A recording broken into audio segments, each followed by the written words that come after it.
¿Por qué se escribió el Nuevo Testamento? ¿Por qué? Si no puedes contestar esa pregunta, difícilmente vas a poder usar bien las Sagradas Escrituras, tal como le recomienda Pablo a Timoteo, ¿no? Que aprenda a presentar las Escrituras. Entonces, ¿por qué? Por favor, tenemos que deshacernos de las respuestas facilonas de marketing. No, demos una respuesta seria. ¿Por qué se escribió el Nuevo Testamento? Esto frente al siguiente razonamiento. Hemos dicho, cuando vino el Señor Jesús, utilizó las Escrituras mejor que nadie, y siempre eran las Escrituras del Antiguo Testamento, porque solo había el Antiguo Testamento. Los apóstoles, siguiendo el ejemplo del Maestro, usaron el Antiguo Testamento y tenían todo lo necesario para hacer una presentación óptima del Evangelio con el Antiguo Testamento. Entonces, ¿para qué el Nuevo Testamento? ¿Qué razón tiene? Y lo que hemos visto es que el proceso histórico del devenir del pueblo de Dios, eso solamente se puede explicar con la presentación del Nuevo Testamento. Es decir, desde el llamamiento de Abraham hubo un pueblo de Dios, pero este pueblo de Dios estaba mezclado, por así decir, entre trigo y cizaña, tal como el Señor Jesús lo explica también en una de sus parábolas. Vienen los colaboradores del dueño de la viña o del terreno y le dicen, el enemigo ha venido y ha sembrado cizaña en medio del trigo que tú has sembrado. ¿Quieres que vayamos y cortemos? Y el Señor les dice, no, porque se podrían equivocar y sacarían también el trigo. Para que no ocurra eso, dejen que crezca. Y cuando llegue el tiempo, los ángeles de Dios van a venir y van a cortar la cizaña porque ya va a ser distinguible. Quiere decir, junto con el verdadero pueblo de Dios ha crecido algo que no era realmente de corazón en su interior, pueblo de Dios. Ok, ahora, para los días del Señor Jesús, habían los que étnicamente eran israelitas o judíos en ese tiempo, pero no lo eran de corazón. Y eso mismo dice el apóstol Pablo en el 2 capítulo de la epístola a los romanos. Dice, se llaman judíos, pero no lo son de corazón. Porque el verdadero judío es el que presenta genuinamente la alabanza a Dios. Hay un juego de palabras entre judío o Judá, que quiere decir alabanza, y la palabra alabanza en el uso común. Entonces todavía estamos con la cosa entre las manos, ¿no? ¿Por qué se escribió el Nuevo Testamento? Espero que un día pueda sacar un libro acerca de este tema y con la ayuda de ustedes. ¿Por qué? Ahora, todo esto parecería definirse y aclararse con la vida del apóstol Pablo. Saulo de Tarso era un perseguidor de la iglesia. Era cizaña, por así decir, por clasificar de alguna manera. Pero llega el tiempo en que se convierte y ahora ya es trigo, ¿no? Él predica el evangelio y posiblemente nadie ha hecho una labor tan eficiente, tan amplia en el mundo como el apóstol Pablo, ¿no? Ha cruzado continentes predicando el evangelio hasta que ha llegado a un punto en que ha dicho, ya no sé dónde ir. Y ha llenado de la palabra todo el mundo. Pero se refería al mundo conocido, ¿no? Ya he predicado, dice. ¿Dónde voy a ir? Ahora entonces, si alguien así todavía ve que faltaba algo, nos preguntamos, ¿qué era ese algo que faltaba? La epístola a los Romanos viene a cubrir un área de incertidumbre, de desconocimiento y de incomprensión. Es una epístola larga, ¿no? Tiene 16 capítulos bien utilizados y la doctrina está presentada en una forma tan perfecta que es imposible de contradecir. Ya es la presentación de un abogado imposible de negar, es incontrovertible. El apóstol Pablo, al escribir la epístola a los romanos, está dando respuesta a varias de las preguntas que han quedado colgando ahí a través del tiempo y a través de otras de sus epístolas y todo eso. Pero les dice a los romanos que él se sentía deudor con ellos porque no había podido ir todavía a visitarles y presentarles el evangelio. Dice, porque quiero compartir con ustedes algunos dones, algunas gracias. ¿Qué es lo que quiere compartir Pablo entonces con los de la iglesia de Roma? Y aquí entramos entonces en un pequeño rompecabezas. A ver, ¿cómo es esto? ¿Cómo va en la línea del tiempo? ¿Por qué? ¿Se acuerdan que hemos leído el final del libro de los Hechos? ¿Sí? Bueno, algunos de ustedes han participado en el concurso sobre el libro de los Hechos, ¿no? ¿Cómo termina Hechos? Dice que el apóstol Pablo llegó prisionero a la ciudad de Roma y ahí tuvo la oportunidad de reunirse con los de la iglesia, primero con los de la sinagoga de Roma, la sinagoga de judíos, ¿no?, de Roma, y les presentó el evangelio. Y ellos no estaban seguros, no les gustó la inclusión de los gentiles. La idea de que los gentiles fueran incluidos en el plan de salvación de Dios, eso no les gustó para nada. Y se fueron discutiendo entre ellos. Y vamos a leer después el pasaje, así que no se preocupen. Pero entonces el apóstol Pablo les dijo, ustedes no están siendo sensibles al Espíritu Santo. Y en ustedes se cumple la profecía de Isaías, de corazones duros, de oídos tapados y todo eso. Entonces nos preguntamos, ahí termina realmente, ahí se produce la ruptura final entre el judaísmo y el cristianismo como dos ramas del mismo olivo. Estoy lanzando como pregunta. Sí, ahí es donde se produce. Pero entonces, ¿cómo es que el apóstol escribe la epístola a los romanos en las que les da toda esa explicación que se supone esa epístola ha sido escrita antes? O sea, durante el tercer viaje misionero del apóstol desde la ciudad de Corinto. Significa, tercer viaje misionero, de ahí surge la epístola a los romanos.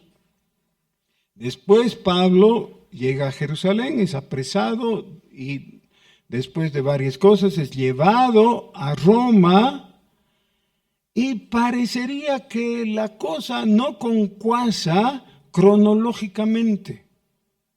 ¿Qué ocurrió primero? ¿La epístola o el final del libro de los Hechos.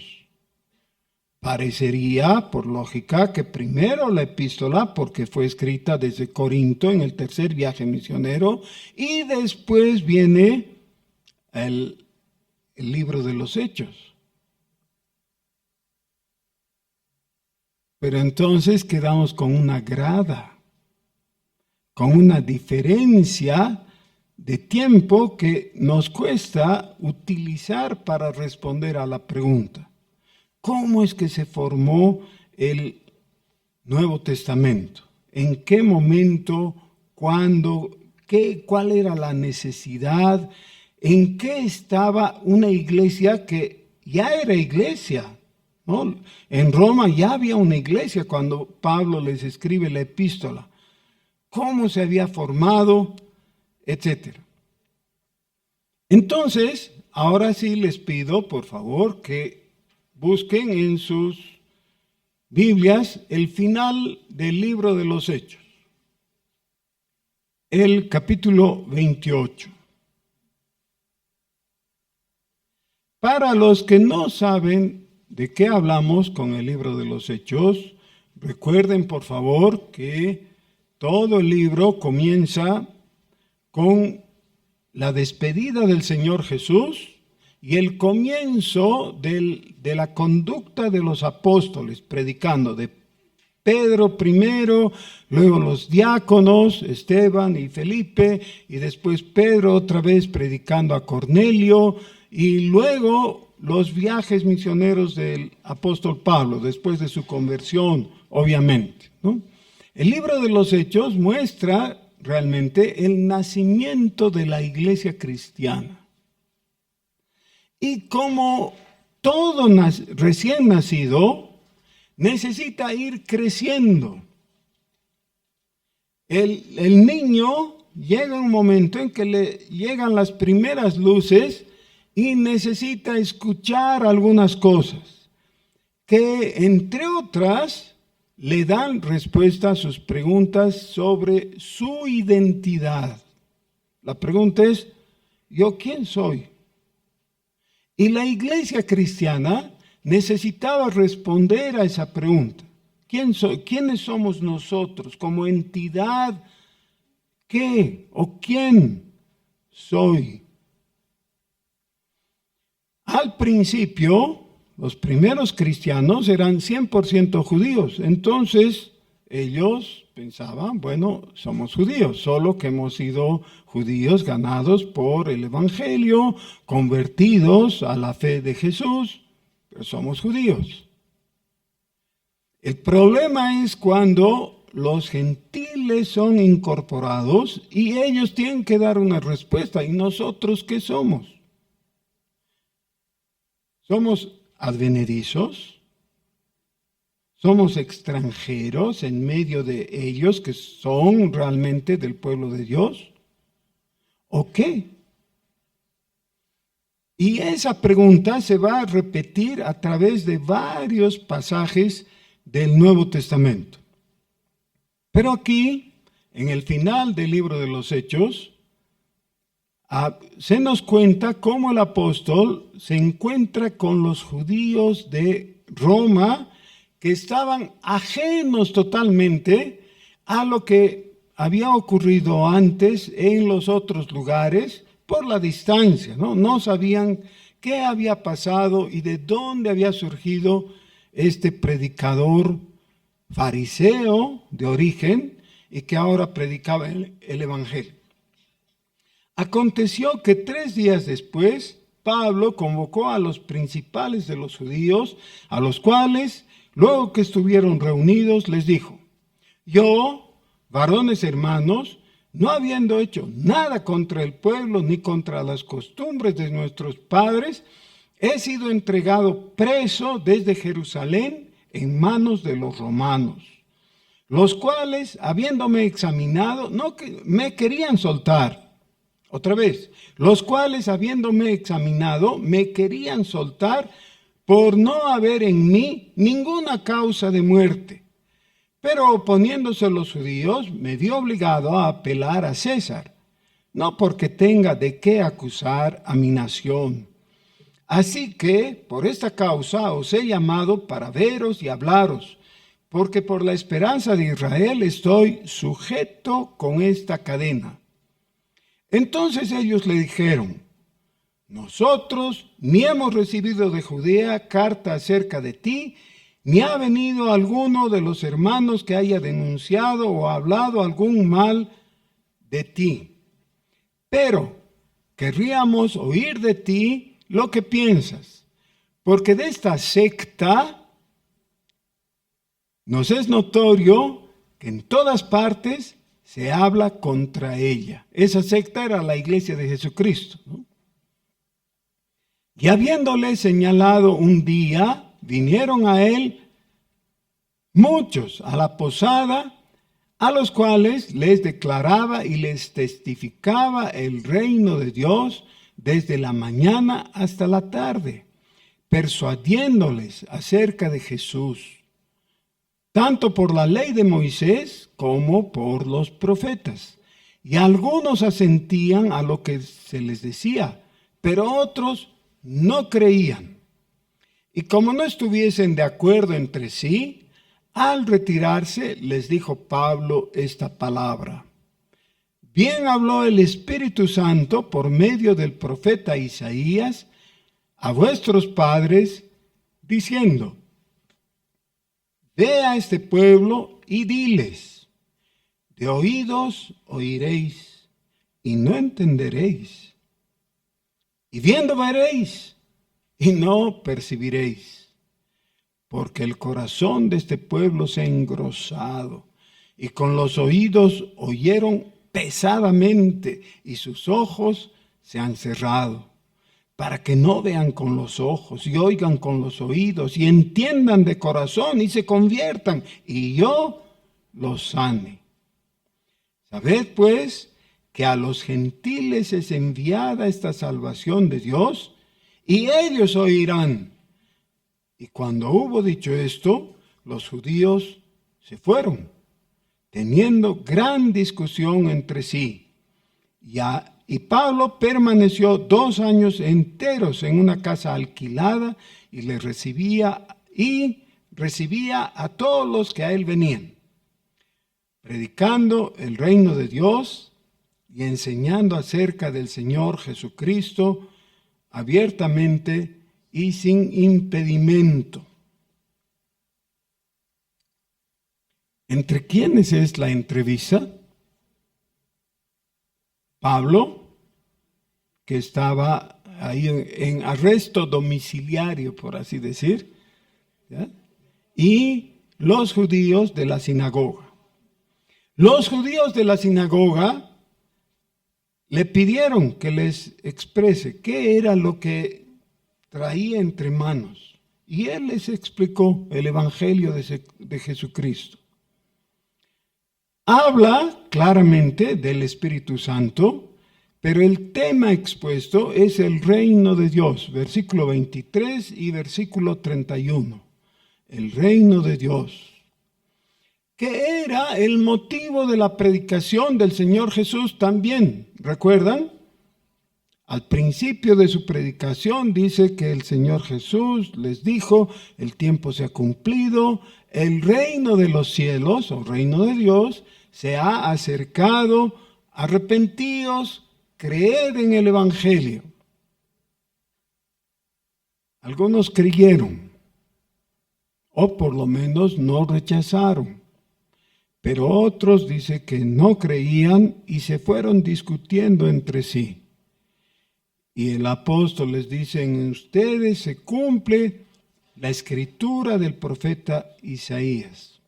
Pero él, dice, permaneció 2 años enteros en una casa alquilada y recibía a todos los que venían, predicando el reino de Dios. Ahora, sabemos que un poquito más adelante, después de esos 2 años posiblemente, Pablo fue encarcelado bajo el gobierno de Nerón, el emperador al cual él había apelado cuando estaba en Cesarea de Filipo. nunca le hizo justicia, Nerón. Más bien lo encarceló, y no por la Biblia, sino por la tradición. Se sabe que ahí murió el apóstol Pablo. Pero antes, ¿qué pasó en medio de eso? Y por eso les decía que parece haber una grada, una dificultad aquí, porque lo que viene a continuación es la epístola a los romanos. ¿Y qué dice la epístola a los romanos? Nos da toda la explicación teórica de el por qué ocurrió todo esto, todo este devenir, y por qué en esa forma. En los primeros capítulos, es decir, en los capítulos 1 al 8, hay una presentación de cómo salva Dios al hombre. ¿Cómo salva? ¿Cómo elige a aquellos a quienes va a salvar? ¿Y cómo se forma el pueblo de Dios? ¿Y cuáles son sus luchas? Pero luego, desde el capítulo 9 hasta el capítulo 11, hay una explicación de por qué algunos creen y otros no creen. Aunque esos que no creen tienen todas las ventajas para creer. Porque son como la rama del olivo que es desgajada para injertar la rama del olivo silvestre y que esa nueva rama crezca. Nosotros somos esa nueva rama. ¿Para qué se escribió el Nuevo Testamento? Para que nosotros sepamos y entendamos que somos la nueva rama y que, como esa nueva rama, no tengamos la presunción que tenían los judíos, que ofendieron a Dios y fueron desgajados, sino que más bien seamos humildes y agradecidos delante de Dios por haber sido escogidos, injertados y vivificados. Ahora, todos nos preguntamos por qué Pablo, cuando llegó a Roma en el viaje de prisión que hizo, ¿por qué no se entrevistó más bien con la iglesia de Jesucristo, a la cual ya le había escrito? Se entrevistó con la sinagoga. El porqué inicial es fácil de ver, porque a los de la sinagoga los quería evangelizar, claro. Pero ¿por qué no nos cuenta el texto de Hechos que se entrevistó con los cristianos de Roma a los cuales les había escrito? Y ese por qué está en puntos suspensivos, ¿ya? Necesitamos repensar, releer una y otra vez para ver. Pero para poder comprender el asunto necesitamos recordar qué es lo que contiene la epístola a los romanos. Si es que no tenemos un cuadro claro de la epístola a los romanos, las epístolas carcelarias, es decir, Efesios, Filipenses, Colosenses, y las pastorales como Timoteo, Tito, Filemón, no van a tener sentido para nosotros. Va a ser algo que siempre estemos un poco en la luna. Necesitamos entender la epístola a los romanos. Y ahí reconocer, recibir la información que tenemos, que es tan linda. Por supuesto,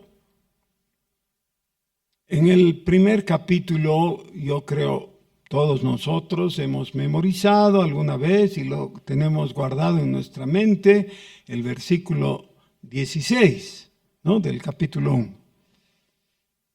¿Quién puede decir?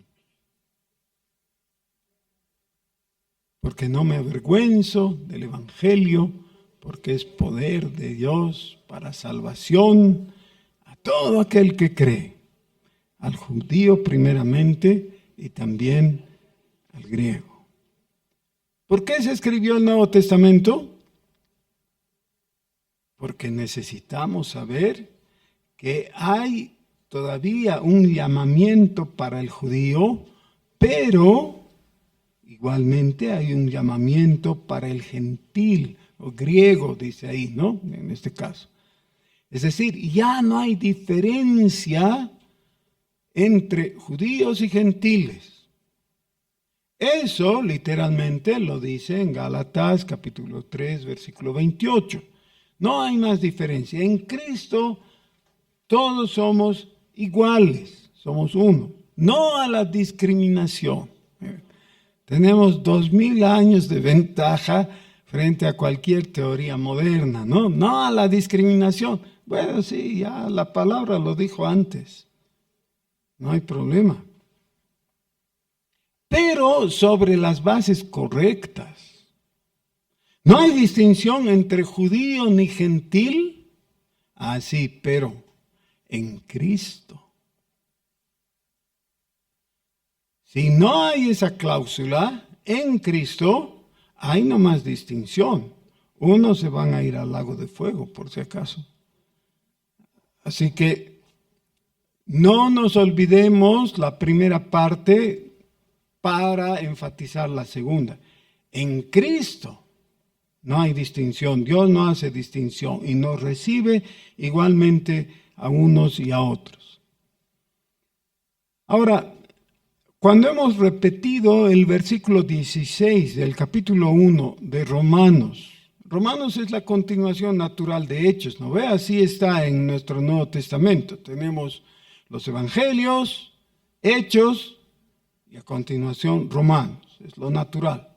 Así que terminamos de leer Hechos y pasamos a Romanos, obviamente, y cuando hemos leído el capítulo 1, versículo 16, y dejamos o tenemos ya claro que el poder de Dios es para salvación de todo aquel que cree, ahora tenemos la explicación teológica correcta. Versículo 17. Porque en el Evangelio la justicia de Dios se revela por fe y para fe. Como está escrito, mas el justo por la fe vivirá. Ahora, ya no lean su texto. Yo también voy a hacerme a un lado para que vean que no estoy leyendo. Porque no me avergüenzo del Evangelio, porque es poder de Dios para salvación de todo aquel que cree, al judío primeramente y también al griego. Porque en el Evangelio la justicia de Dios se revela por fe y para fe. Como está escrito, mas el justo por la fe vivirá. ¿Quién no sabía esto? De memoria. ¿Quién no sabía? Ah, todos sabían. Qué bien. Los que no sabían, apréndanlo. Memorícenlo. Porque ¿saben qué? Eso es como tener un rubí en los relojes antiguos. ¿Se acuerdan cómo eran los relojes antiguos antes de los de pilas, los electrónicos, no? ¿Cómo eran? Los relojes antiguos eran maravillosos, eran caros. Eran mecánicos, pero cada relojito tenía un mecanismo muy valioso, aún los baratitos, ¿no? Habían unos carísimos, por supuesto, pero aún los baratitos eran obras de arte y dependían de algunas joyas que estaban ahí adentro. Y por eso se menciona el rubí. ¿Para qué se necesitaba eso? para que el rubí estuviera en un lugar importante del mecanismo y permitiera, como es algo tan duro, permitiera que el mecanismo funcione por tiempo casi indefinido. Un relojito de esos, ahora mismo, es muy apreciado, ¿no? Que no usa pila, eran a cuerda. Pero el rubí no estaba afuera para lucir como una joya. ¿Dónde estaba? Estaba adentro, no se veía. Pero en la parte de atrás del reloj decía, ¿no? De tantos rubíes. ¿Sabes qué? Cuando aprendes un versículo de memoria, especialmente un versículo clave de memoria, estás adquiriendo un rubí.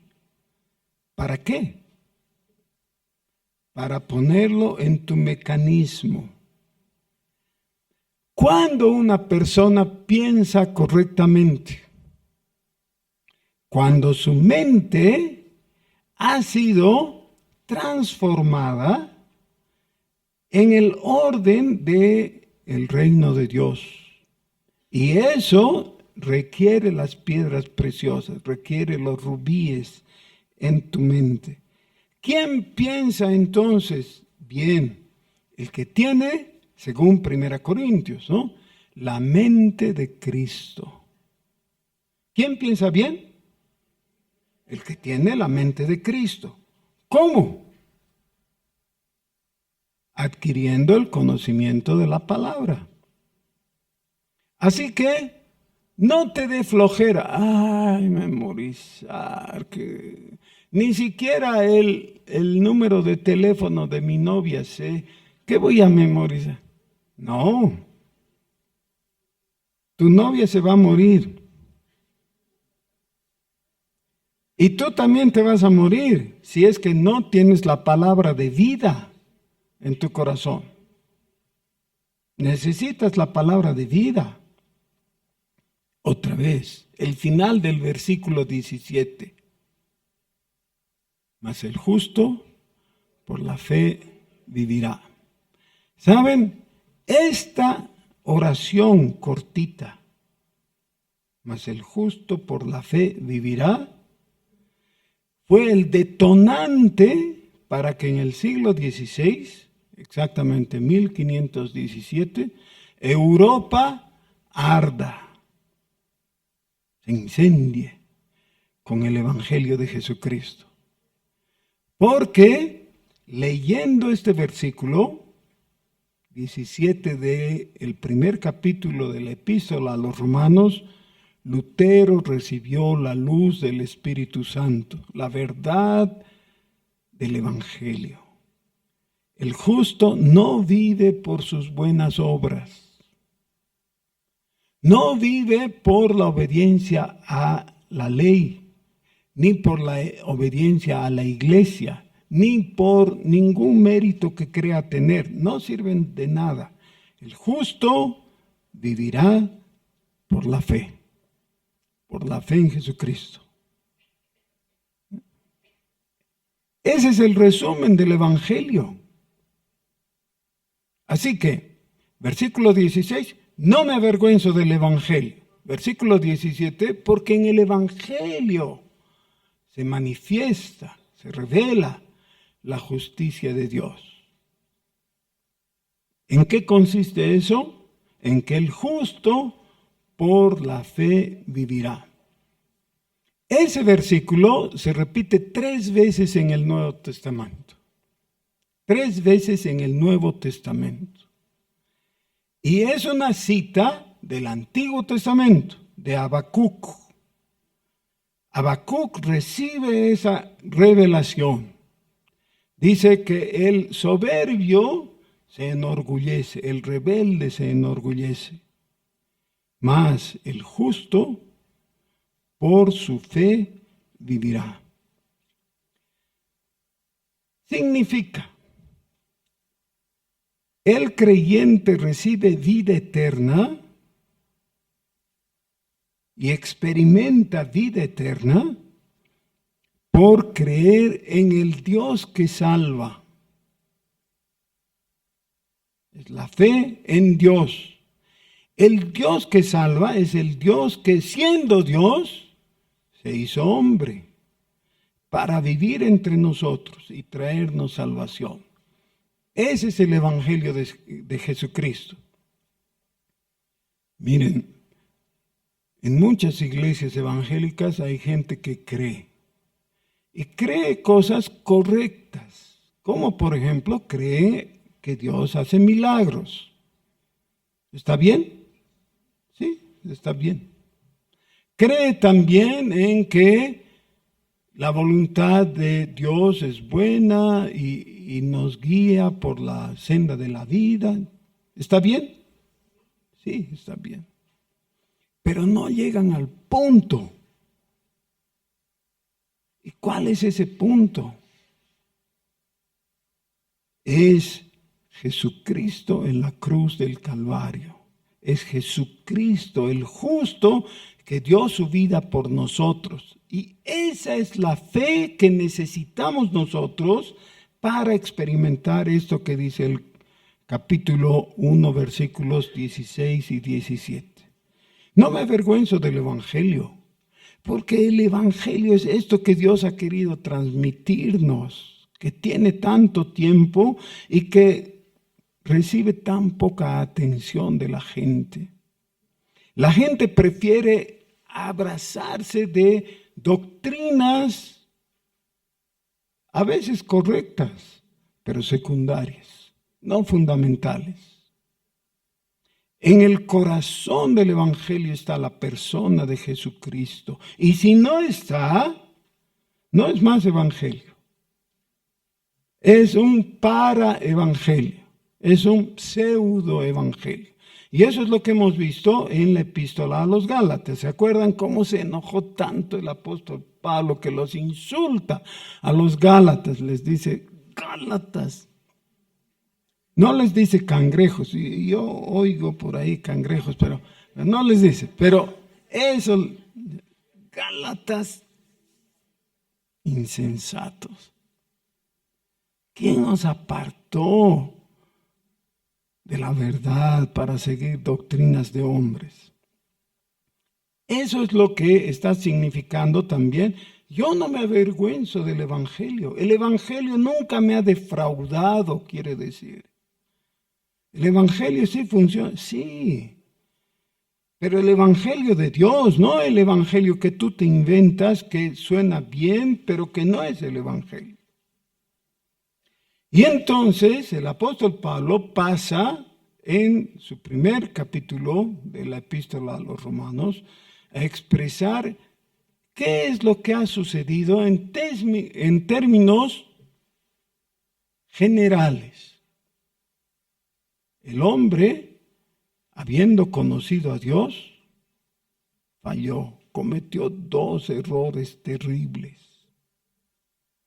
Era como que los dos pies de una persona perdieran asidero, perdieran dónde apoyarse. Dice, no le glorificaron como a Dios.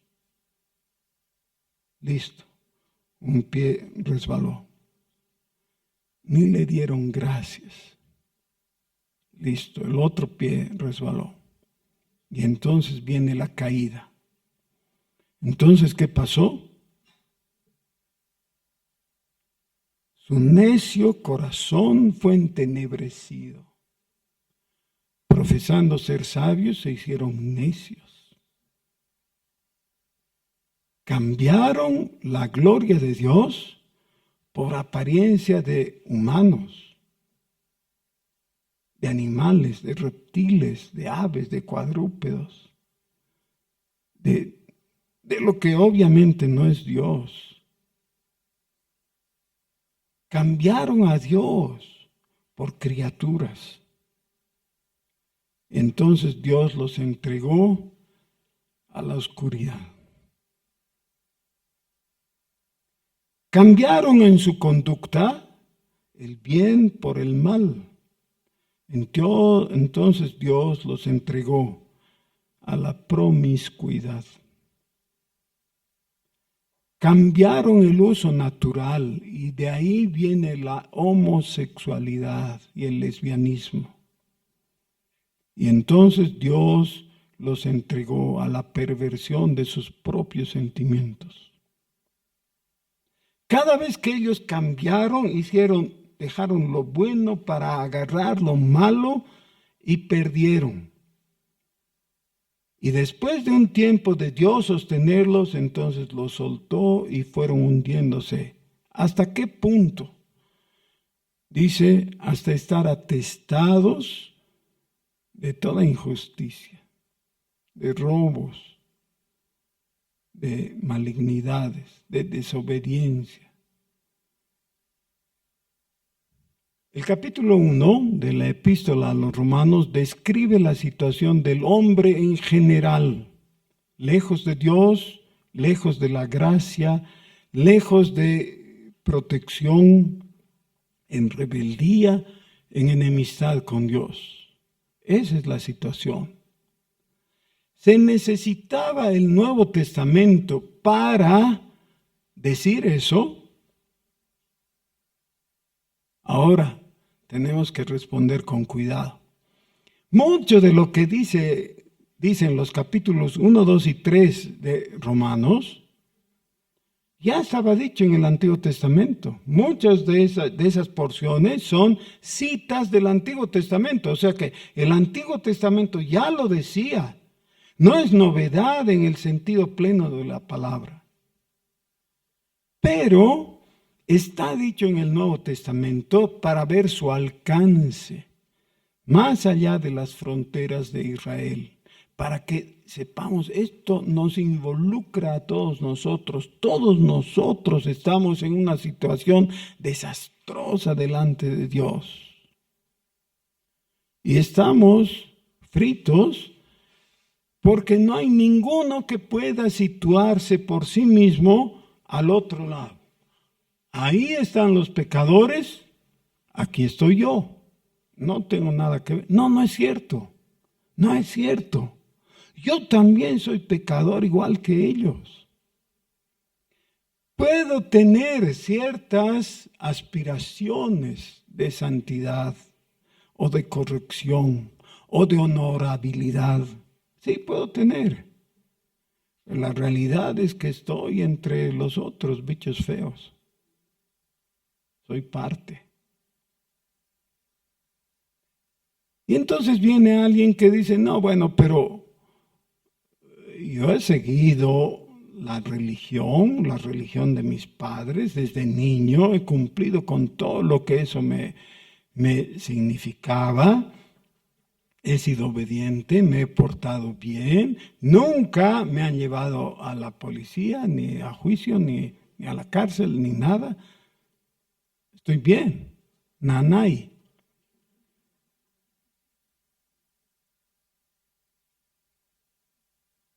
Dice, pero lo que Dios dijo en la ley es para todos. Capítulo 3, versículo 19. Es para todos los que están bajo la ley. ¿Y quiénes están bajo la ley de Dios? ¿Quiénes? Todos. Nadie puede decir, no, bueno, ¿sabes, Señor? Vas a disculpar, yo no juego contigo. Yo estoy en otra cosa, soy budista, ¿no? Yo soy ateo, así que como no creo en ti, no acepto que tú me juzgues. ¿Habrá esa chance? No. El creador de todo tiene el derecho de juzgar a todos, claro. Pero la ley habla, dice, el final de esta porción que está en el capítulo 3, versículo 18-19 de Romanos, a los que están bajo la ley. Y entonces, ¿saben qué es lo que corresponde al terminar el versículo 20 del capítulo 3 de Romanos? Ir y comprarnos un revólver y dispararnos a la cabeza. porque ahí hemos quedado sin esperanza, ni posibilidad, ni puerta abierta, ni nada. Está todo cerrado. No hay más posibilidad porque el Todopoderoso está airado. Eso dice el 1:18 para los que me miran sorprendidos. Sí, Dios está airado contra toda impiedad e injusticia de los hombres que detienen con injusticia la verdad. Dios está enojado. Así que vamos a comprar un revólver y dispararnos. Y entonces viene el versículo 21. No se acabó el capítulo, felizmente.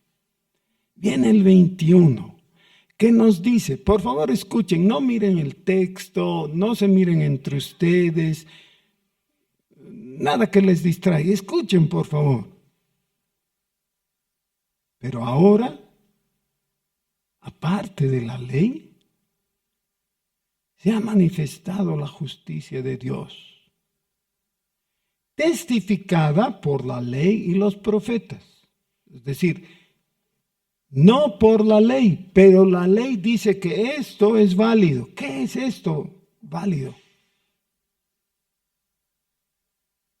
Otra vez, pero ahora, aparte de la ley, se ha manifestado la justicia de Dios, testificada por la ley y los profetas. La justicia de Dios para todo aquel que cree. Porque no hay diferencia, por cuanto todos pecaron y están destituidos de la gloria de Dios. Siendo justificados, ahí está la justicia, siendo justificados gratuitamente. ¿Por qué?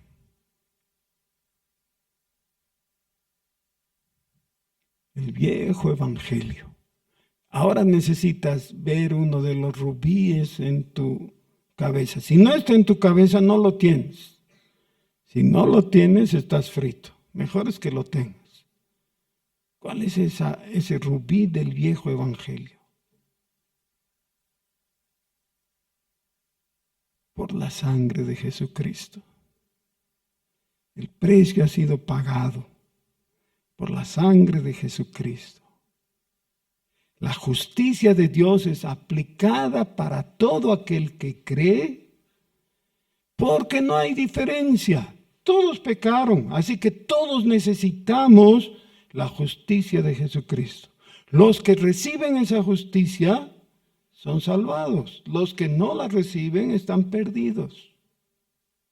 Y alguien dice, pero, no, nada de peros. No hay pero.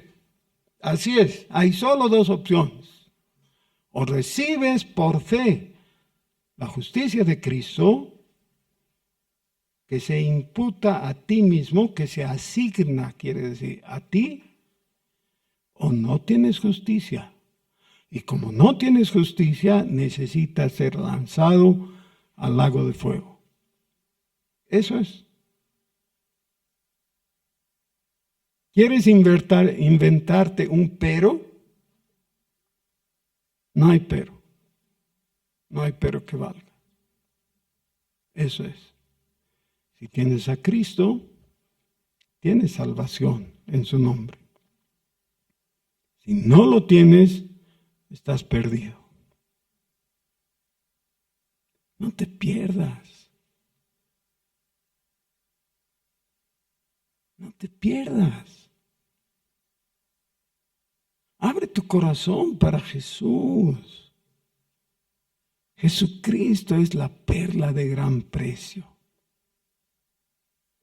Los rubíes son los conocimientos de la palabra de Dios que te dan certidumbre.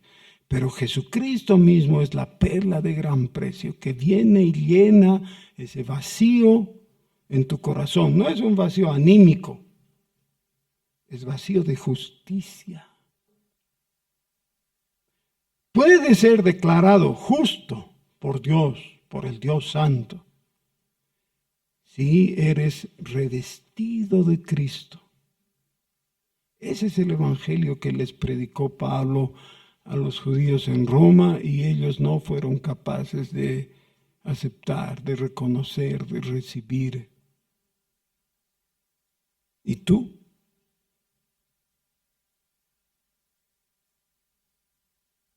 Vamos a orar. Oh Señor, qué bueno es recordar el evangelio predicado por ti mismo, nuestro Salvador, y por tus apóstoles, y registrado en las páginas del Nuevo Testamento. Gracias te damos por la verdad que viene y nos da vida. Gracias, Señor, porque Jesús es la verdad. Y el Espíritu Santo testifica que esto es la verdad. Gracias, Señor. Te alabamos. Alabamos tu nombre, Jesús, porque solo en ti hay salvación. Señor, mientras el mundo se debate en su confusión, nosotros, junto con el apóstol Pablo, podemos decir, no me avergüenzo del Evangelio, porque es poder de Dios para salvación a todo aquel que cree. Nosotros creemos por tu gracia, en el nombre de Jesús. Amén.